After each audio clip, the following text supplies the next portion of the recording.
we were saying, I'm trying to keep a casual. Yeah. Like, I feel like we're so casual on the Patreon. Yeah. And then I've noticed sometimes when we do the main episodes, I'm like, Yeah.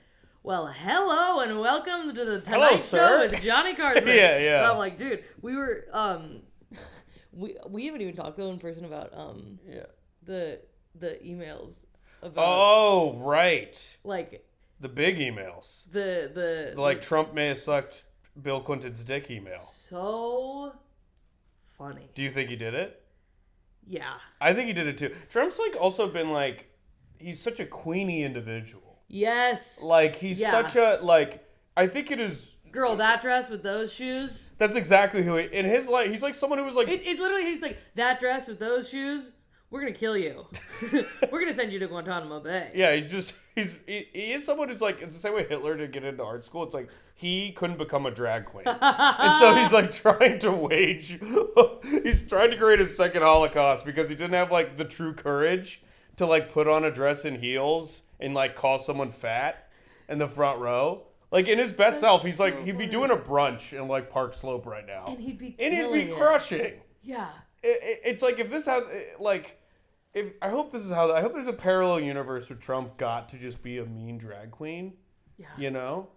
Because it's that's why he doesn't want drag queens reading in schools. He's like, you need to really put on a show. That's why he can't drink, because they'll become too free. If he just starts getting too loose, next thing you know, he's got Melania's nylons on, and he's dancing around, and he already has the he's designing a ballroom. Who cares about a ballroom? That might be gayer than sucking Bill Clinton's dick. This man is, at the same time, he's having the Gestapo out in streets. He's being the president sucks. I want a pretty gold room. It's also funny that he might be backed into a weird Republican corner where he has to be it's you were at you were at Epstein's house. You were either sucking Bill Clinton's dick. Yeah. Or it was underage girls. He's gonna have to be I'm not gay, I'm a pedophile. We might hear the president say that. Yeah, and that might be for a lot of the country. They're oh, thank God. Because it's also their Megyn Kelly and stuff was already basically being well, I mean, 15, is that really they're already, the same people that are totally against gay marriage or whatever are basically talking about the spectrum of being a pedophile. She literally was it's technically hemophile. This is stuff you would see deep Twitter thread. It's fucking This is something that someone you went to middle school says on Twitter, and you're I'm it so glad I don't hang out with you. It doesn't matter. It's still illegal. Still what's rape. It's also, fucking insane. Also, they were still trafficking that. They were still sex slaves. Also, 15 is too young. Have you ever tried? I'm 28 years old. Yeah. When I was single, if I had to talk just platonically to a 22-year-old, put a gun in my mouth, horrible, blow my brains out. It's horrible. If I just had to engage in casual conversation with a 15-year-old girl, quite frankly, about anything, I'd be done. Let alone, why are you doing this to me? Yeah. So it's I literally can't believe the argument is just well, it's technically hemophile if you look into. Well, technically, you're a Nazi. Yeah, technically, if we're gonna it's start, rape. It's statutory rape. People literally go to jail for that. It's fucking. You can't use that in court and be also, oh, come on, you would tap that. You can't use that's basically an adult. You would tap that defense. He got charged with sex trafficking of the highest degree. It's it's also crazy the web of almost everyone you've ever respected has been there. It is it's a tough look for there's no Illuminati argument. Matt Groening was there a bunch of times. The Simpsons creator. Yeah. I love that show growing up. He went to the island so many times. Jesus. Also you still drew a cartoon. You don't get to go to the evil sex island. It's not let it all go to your head. You get to be with the movers and shit. It's an evil, horrible people on the Epstein list because it's what'd you do to deserve that? Come on. You let him at this Illuminati evil cult? That's so funny. Yeah. The Simpsons was good. I don't know if it's join the Bohemian Grove 9 most powerful evil people that run the planet good. You know? That's so funny. Yeah. Yeah, that's really Like, I was on my 600-pound life, and now I'm on the island. It's like, oh, who invited you? Yeah. Yeah, someone who's like special on Tubi's there. You're like, what the fuck? You're like, how did this happen? Yeah, they weren't even. Also, like, what some of the emails, Jeffrey Epstein says that Trump's like one of the most evil guys he knows. Which is insane. Which is wildly insane. Yeah. But I was surprised you didn't hear them make the argument that it's like, well, you know, he's evil. So if he's saying you're evil, double negative. Oh, you don't want Hitler to think you're cool. Oh, they basically said, well, because Jeffrey Epstein thinks he's evil because he's good. Yeah. Yeah. The thing is, it's like his whole thing was that he fucks a lot of young women. That's the problem with that argument. Is with Trump's Trump? whole thing. Oh yeah. He was like, I want to take over the Miss America pageant. It's like it's this whole public personality. Here's the whole thing too. Is I know we're doing it, but everyone's like, oh my god, these emails, and it's like, no fucking shit. Yeah. It's like not new. Like it's like of course. There's like a list on Wikipedia of the women that he's harassed and assaulted. He said what? There's pictures of them like dancing at parties together. It's like of fucking course. Yeah. This is not shocking. No, there's like rape cases against. There's like he like fingered someone, a stewardess on a plane. All of this sober, which is not that it's just insane. There's like a layer of depravity to the fact that this guy is just in his right mind all the time. That's really funny. It just is like, what the like there's not. He's already so uninhibited. Like it's like a natural barred out. Like no part of you goes, probably shouldn't do that one. No, he does seem fucked up all the time. Yeah. That's really there's zero post-nut clarity for a guy who's obsessed with sex. So apparently, yeah. There's never a moment where he's like, that was a little much. That whole thing, that was tough. Yeah. But the question is, do you think that MAGA people are gonna actually? Because it seems like there's a little bit of like people turning on him and being like, yeah. It's just the problem is when like not everyone exists in the same reality. It's so tough to tell. Yeah. They'd be like, he was trying to. No, it's like when you're an undercover cop and you have to smoke crack so they don't think you're one of them. You know what I mean? It's like they're gonna be like, he was doing that. Actually, it's a deep under. And it's like you thinking that guy cares about kids is just the dumbest thing I've ever heard of in my life. Yeah. Like, what are you talking? He doesn't look like he cares about himself. Yeah. And then it's like I just can't imagine what in your head was like, this is the savior of humanity. Like, this is the dumbest country. This, like, power-hungry... The fact that it's, like, the mean guy on TV who was on WWE and McDonald's ads, and his whole ad campaign was like, the Mexicans are dumb, and I'm business. We bring business to the White House, we all gonna be rich. And then they're like, this guy is literally Jesus. It's the most horrible thing that's happened in my lifetime that we'll probably ever witness, and it's truly like cannot be understated how bad it is. But also, you hear the facts laid out like that, and you're like, it's the most American president we've ever had. Yeah, he's a proudly stupid person who like thinks it's gay to read, and and like. And basically, if we just kick out all of like the ugly, others, all the pores, then we'll just be all like grinding and cool. Okay, did you see the thing where he was saying that like he's like more attractive than Zoran? Yeah, that's insane. It's also like, it's like always, so insecure. I know I'm not the first person to make this point, but like it's always the most obvious projection of like, and also I'm more attractive than him, and it's like, so you think he's more attractive than you? Yeah. Like it's so like just saying the thing that he thinks the opposite of. Also, Zoran's a cutie patootie.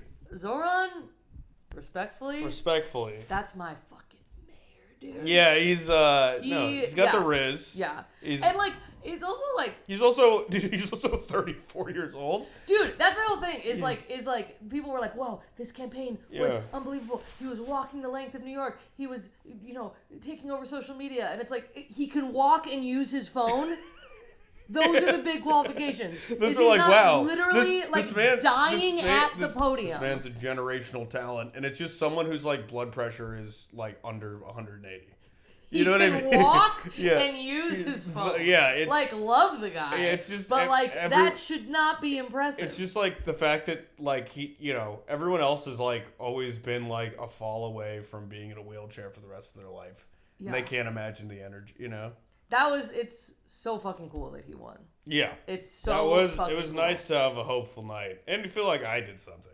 Yeah. Because it was like we all won. It was pretty sweet. Yeah, it was really They're pretty like, it's a very New York couple too. Yeah. I didn't realize she designed his like logo and everything. Oh, wow. Which was like a pretty influential part. I mean, it was so iconic. Yeah. And it looked so like New York. Like, it looked like a bodega. No, sign they're like kind a of, cool and, like, couple in Bushwick. Yeah, they're like a cool poly couple, running around, calling the shots. Pretty sick. Yeah. Yeah, that's also all big win good. for Hinge. Big They win met for on Hinge. Wow, they met on Hinge. Yeah. Something good happened on Hinge for once. Forever. Are you on Hinge these days? Yeah, but I've been, I'm very passively Yeah. on the apps. I feel like I'm on the apps that- almost like as a scientific study. I'm on the apps in a way that like I'll see like a scene in a movie where you're like, I do want a boyfriend, and then you like don't check it again for another Dude, that's so month. funny though, because like when I was single on dating apps, I would also check a dating. It's almost the same way that you're like, I could use one of those. Like you're just like going on like an Amazon wish list. Yeah. And you're like, oh, I could use that. Like I'm on dating apps the same way I'm on Zillow. I'm like, that'd be great. yeah, that'd be awesome. Yeah. Yeah, One day if everything doing worked nothing out. about it. Yeah. Or it was just like a video game for my self-esteem. Where I'm like, please, please, please, please, and then it was just Yeah. nothing. God, I do not miss like just the hey, and you're like, I like fucking running in the morning and waffles too. And It's you like, just- what could we be talking about? There's Yeah. no shared context other than like we both maybe would fuck each other. that's it. It's very weird to start. Would a love to conversation put like that on the profile. Fully, what can we be talking about? All we have in common is we possibly would fuck each other. That kind of is funny. That's kind of good. That's yeah. Well, and then I'm on Raya too. That really is just as Yeah. a social experiment because I kind of just want to like scroll and see if I can see any celebrities, but it's not. It's just the most boring people you've ever. Well, also met in some your of them life. aren't even celebrities, right? They're just really rich people. Yeah, it's just like really. you shouldn't be on the Raya app. You said You're not- what? You shouldn't be on the Raya app if you're No, just. there's- You didn't do anything like extraordinary to do that. Oh yeah. Yeah. Oh, I thought you were saying I shouldn't be, and I was like, yeah, those are not my people. But No. also, it's like a very confusing. It's just like a weird elitist. Like, Yeah. don't you want to only date people who can also afford fucking $40 a month or whatever the fuck Yeah, it is? yeah. It's like, but it is fascinating to scroll on there and be like, who are you people? I would have loved if I was still single to somehow get on Raya, and then basically like someone thinks I'm like the shit, and I just take them on like the brokest date ever. I take them back to like the most down bad room of our. I take them to like an open mic. That's And I'm like, so got a big funny. show coming up later. I do like 4 minutes. I do 4 minutes at just like a cafe open mic, and be like, "You want to split a awesome. slice later?" Awesome. And you know what? They'd probably be like, I've never met anyone like you. He's You're so real. free, And it's yeah. like, oh my god. And they just would have to think, "Oh, well, he's on Raya, so there's something This there." is intentional. Yeah, this is to show like what would happen if you lost it all. Wait, that's really funny to be like Yeah. you know, sometimes there'll be like like a tech startup guy that's like, actually, like, I just like sleep in a sleeping bag on the floor, like totally minimalist, like, Yeah. like I use like a old flip phone, like blah Yeah. blah blah. Just pretend that you're doing that. But I'm because fully I have just $1 home. billion slash. Yeah, But for Not real, that I that's don't- all you have. Not that I don't have no money. Well, see, but I've been doing that in the opposite, where I pretend to be rich, but I truly have nothing. I'm like, if I take the little I have and spend it in like a day, it'll feel like I have $1 million.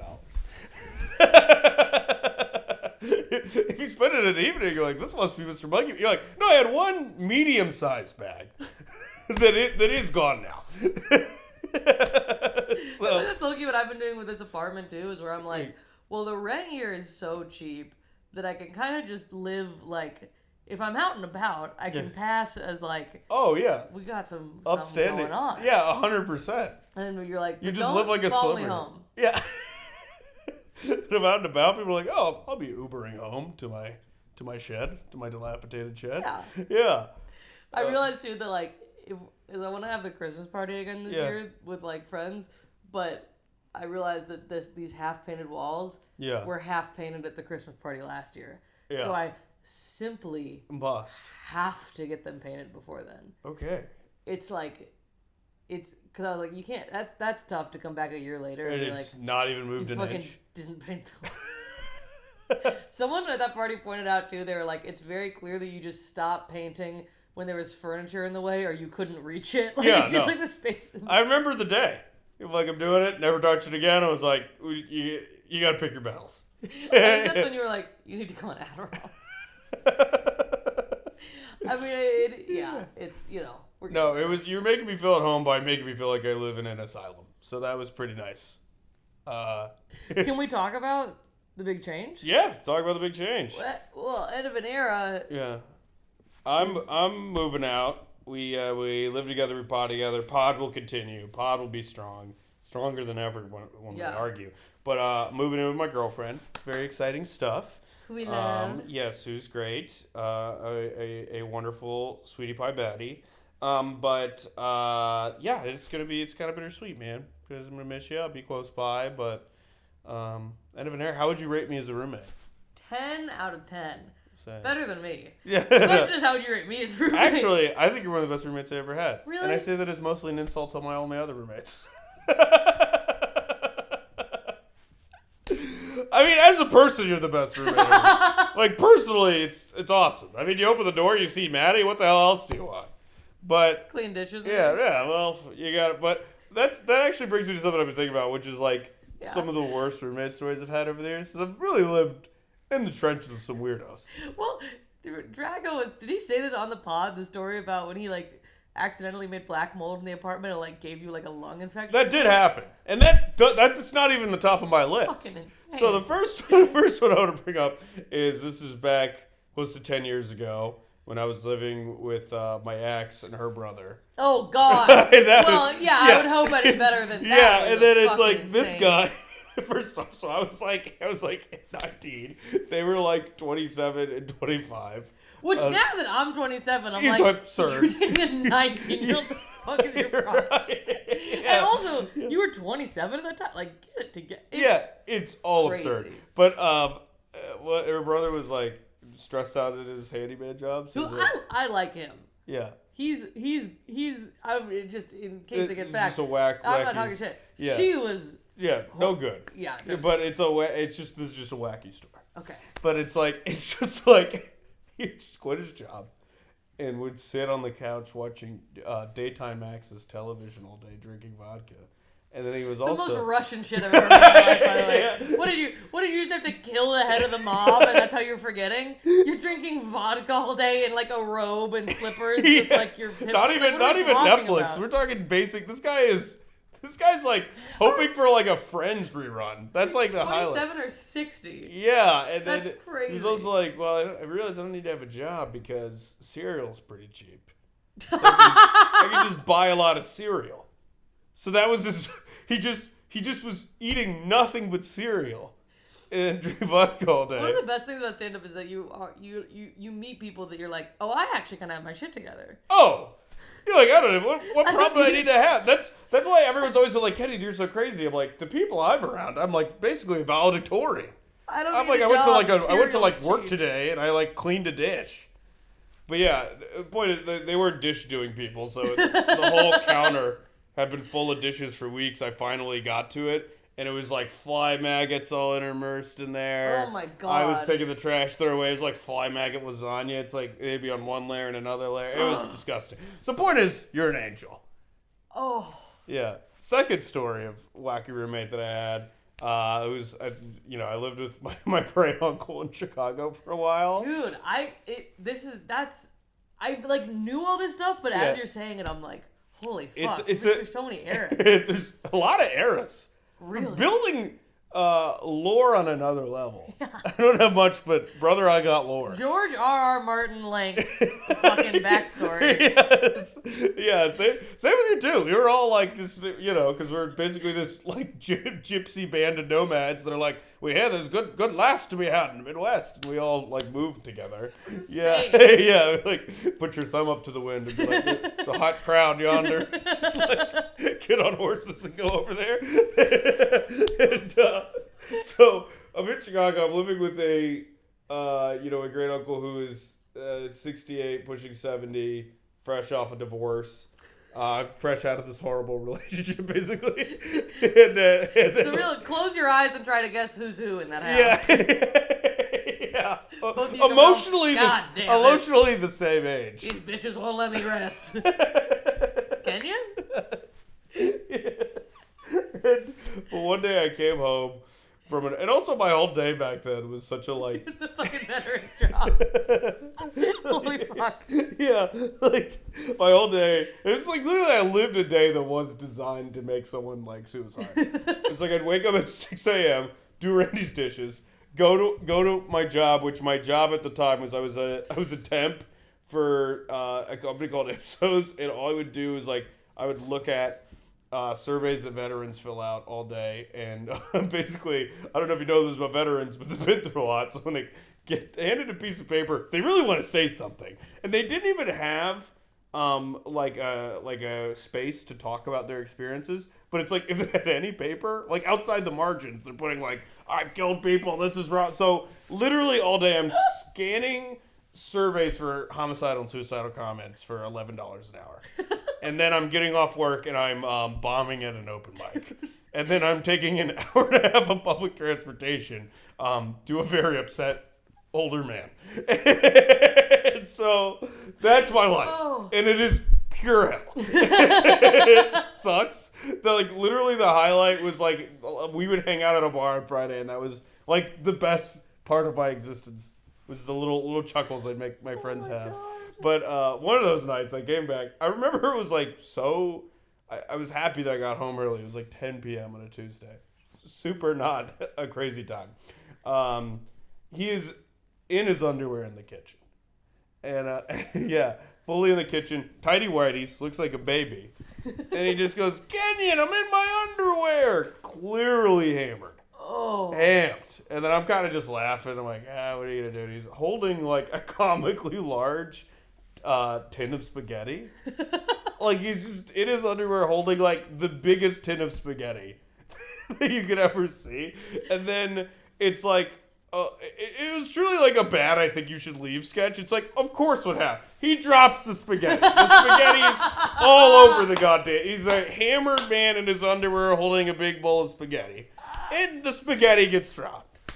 And then I'm like, okay, let me put my backpack down. I'll help you in a sec. But I put my backpack down and I'm like taking my shoes off or whatever. He, again, like I really need to understand he's in his tidy whities. So he's doing all this. So my door goes through. He kicks it open. Like a sumo wrestler. Oh he literally looks like a sumo wrestler, has challenged me to a fight, and he goes like, what are you doing? And I put my hands up like I was being arrested. I was like, I'm sorry, I don't know what's going on. And he's like, you just saw that spill and you let me there. You're such a selfish bastard. You don't do anything. And I was like, I'm sorry, I just was setting myself down real quick. And he's like, you know what? No, I don't even need you. And then, like, slammed my door. And then while he was cleaning up spaghetti, just kept talking about how big of a retard I was. And that's, like, how a day would end. So the point is, this apartment, living together, has been a dream. Holy shit. It's like a day in my 22-year-old trying to be a clown life. Oh, my God. You know? Oh, that's insane. Yeah. That's insane. It was truly insane. It's really beautiful, though. It is pretty beautiful. It comes full We've met circle. a lot of people that make Hunter S. Thompson look like a doctor. Yeah, like a Mormon doctor. The amount of just a lot of feral adults. Yeah. Yeah. Yeah, a lot of people where you're like, oh, we got along because we both were like, I'm going to live like this forever. Yeah. Well, because we were both insane. Because we were both like... I was going to say because we were both in high school. Yeah. That's also a huge part of it. We both don't have our GEDs. Yeah. Yeah. But that's because I'm 17. Yeah. Yeah, what was... what's like your what's a character that comes to mind throughout your stand-up journey? Oh man, Aaron Cobb is up there as one of the coolest people I've ever met. But Same. he's doing it in a fun way. Yeah, I'm it's like, not you sad. Figured out life. He's just like a fun He's a guy. character, Yeah, but because it's like, also awesome. like you see some of that dude like in New York, and they're like all hoity-toity and put together, but he's just out there. You gotta be. Yeah, I miss good weirdos in New York a little bit. Yeah. Because I also think like there's something cool Performative about like weirdos in New York. 100%. There's a lot of like I'm putting this on to be, but it's like if you're too rich if to you're be that in like a smaller town in North Carolina, you just are that guy. You're just like so weird that you can't leave your area. There's not like a whole neighborhood full of that guy. That's just that guy. Yeah, you like have all these like mannerisms and thoughts and customs that it's like would be developed in a culture, but you're your own culture. Yeah. It's like single person. It's an experience. Here's what we do, and it's like it's just you. Yeah. No, Cobb is for sure. Shout out Aaron Cobb, hilarious. Shout out man. Aaron Cobb. Yeah, that was another thing was like he helped move me to Chicago. Dude, the pictures from that fucking road trip. Yeah. Where you guys were like pulled into that rich neighborhood. Well, the quote about when you were like, "How'd we get here?" Yeah. So, first of all, sorry to put you on the spot. Tell the story. But first off, the trip was insane because like Aaron, so he was just gonna drive me to Chicago because I had hit a deer on my way to try to shoot an audition for a Sheetz commercial at your house. At my house, yeah. Yeah. So I lost my car. Where famously you came in and my dad goes, "So why do you hate deer?" Shout out, Dad. Totaled, hilarious line. Just simply totaled the car. Insane. Really scary. Could have died. Yeah, totally. Yeah, second motor vehicle accident. That really lore building stage. Fuck, I always lost my forgot it was for a Sheetz commercial. Yeah, it was like, but Aaron was like, dude, I'll drive you. He was like, it'll be a fun road trip. Quite frankly, I need something to do. Which was just one of the incredible line. And so he shows up to my mom's house. My mom's like all sad, I'm going to move out. And you kind of think, oh, he's going to a responsible adult. Aaron shows up wearing aviators at 9 p.m. at night. He's drinking coffee from a gas station. And then, but inexplicably an hour in's like, I kind of want to go to sleep. Can you drive? And so this guy is just drinking coffee, wearing sunglasses, falling asleep. I'm freaking out. I'm like, what's my life going to be? How will I find a job in Chicago? What the fuck? Is everything going to work out? Then we go to a Days Inn. We like do a show. Show's awesome. It's a lot of fun. We're like, again, living like rock star. Like back in that day, it's like if you had like a good set in a bar show, you're basically like, I just killed it at the Apollo Theater. Like I just sold out Madison Square Garden. And then he brought some acid. We took some acid. We started walking around Cleveland. We get fully lost. Oh, you forgot you guys were on acid. Yeah, and it's extremely expensive, like super rich neighborhood. I'm like, how did we get here, man? And he's like, Reaganomics mostly.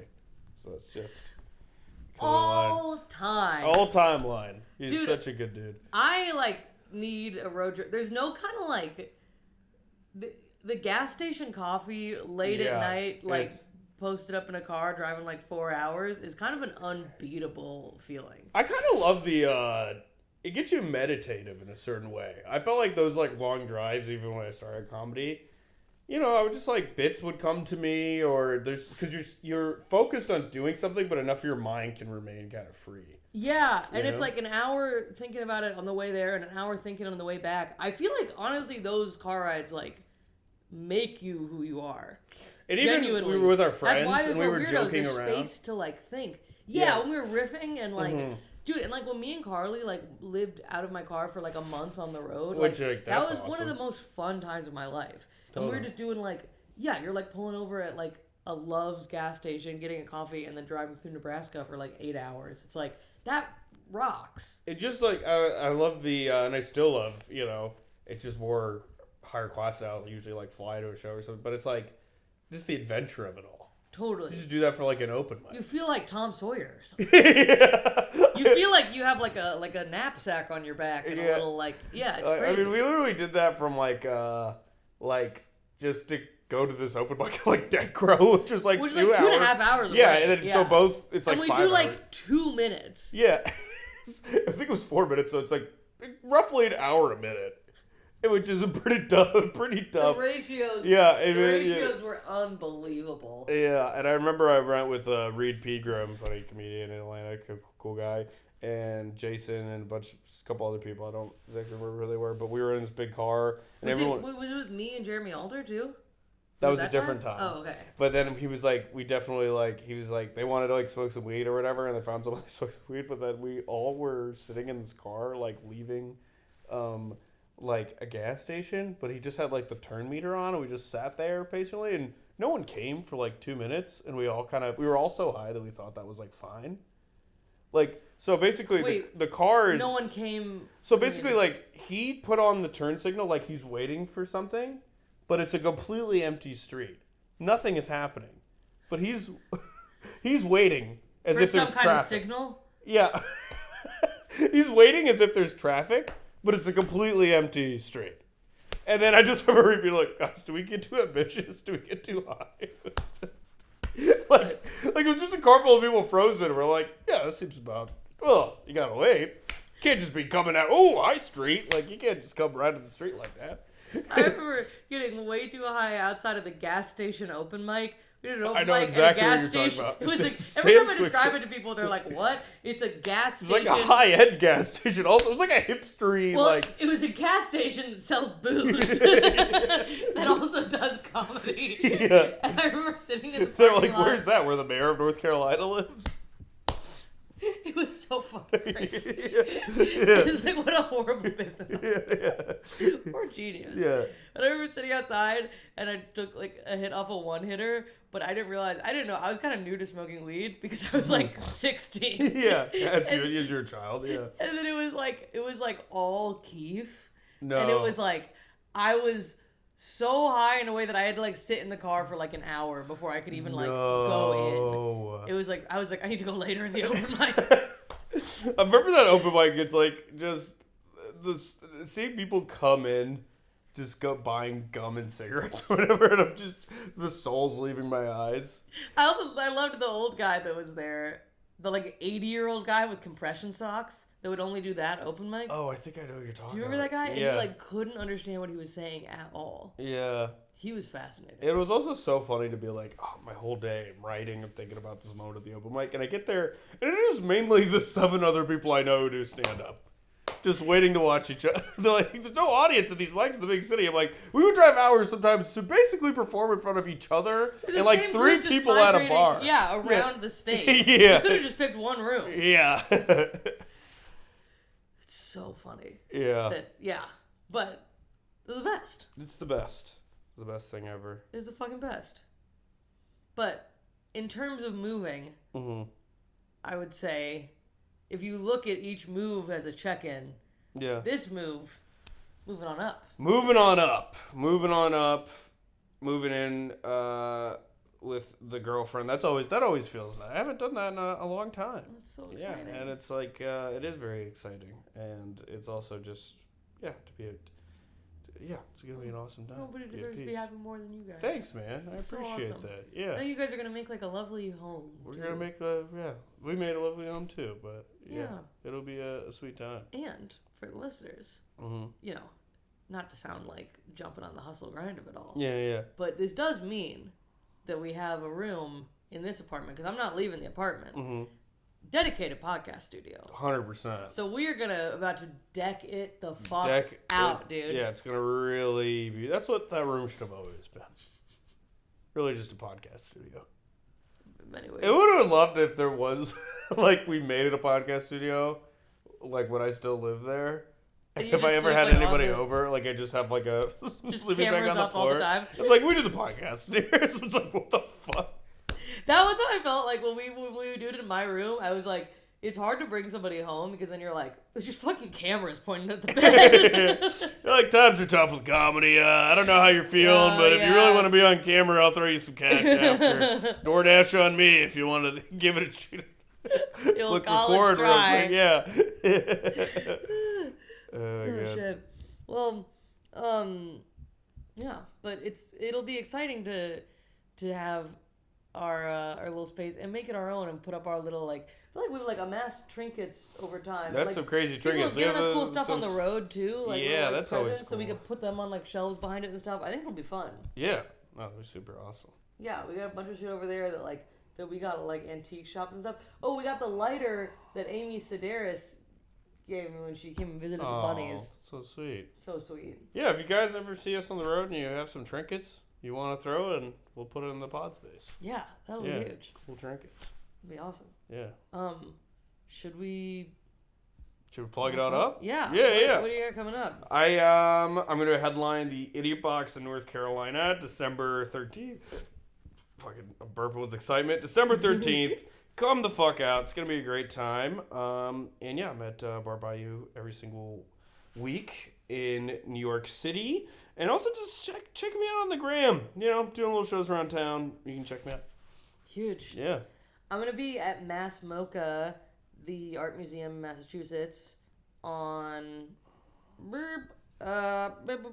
next weekend, I think, depending on when this comes out. But the link is in my bio on Instagram, so check that out. You can get on my Punch Up Live and just put in your email, and then I'll let you know when I'm coming to your city. But other than that, yeah, I'm in the city. I'm at the Comedy Cellar. Come say hi. Come to Bar Bayou. Come say hi. Bring a drink. Yeah. Hang out. Patreon.com. Patreon.com/phone is in the bag. It's in that goddamn bag. And we'll see you next week. You there?